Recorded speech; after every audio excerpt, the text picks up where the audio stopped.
Okay, everyone right to go?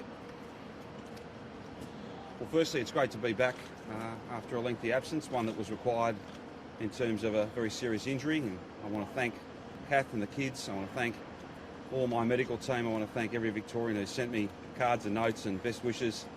And I definitely want to thank, and most importantly in many ways, I want to thank the Deputy Premier, James Merlino, who's done an outstanding job. To him, to Meagan, to his kids. I wouldn't have expected that they would be spending these last nearly 4 months doing this work, so I'm very grateful to them and all the colleagues. I'm particularly grateful to all of those Victorians who sent their best wishes and messages of support. It means the world to me, to Cath, to kids, to all of us. Now, the reason we're at the Metro Tunnel today is that this is the biggest public transport project in our state's history. It's a big part of our story. It's about getting on and creating jobs. It's about building the projects that every other government said were too hard. They were just too hard to do.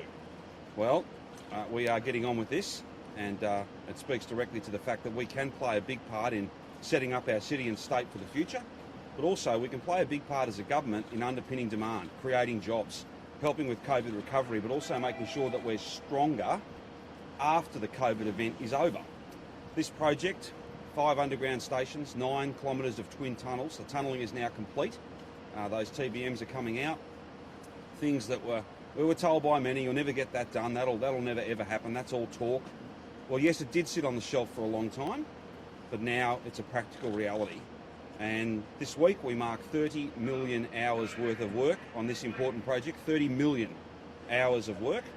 And I've been really honoured today to meet some of the 900 apprentices, cadets and trainees who are part of a workforce at the moment that's about 4,000 people.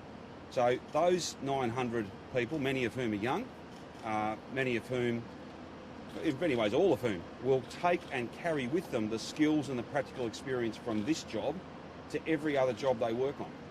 That's what when we talk about legacy, it's not just about more trains more often, as important as that is.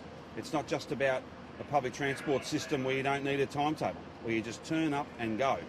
It's also about legacy around skills development and having every worker across our state given every chance to have the skills they need to do the job they want to do, and most importantly, to do the job we need them to do.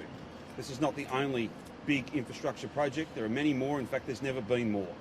That's a point of pride for us, and it was only fitting that on my first day back I'd come and see some of the progress that's been made here.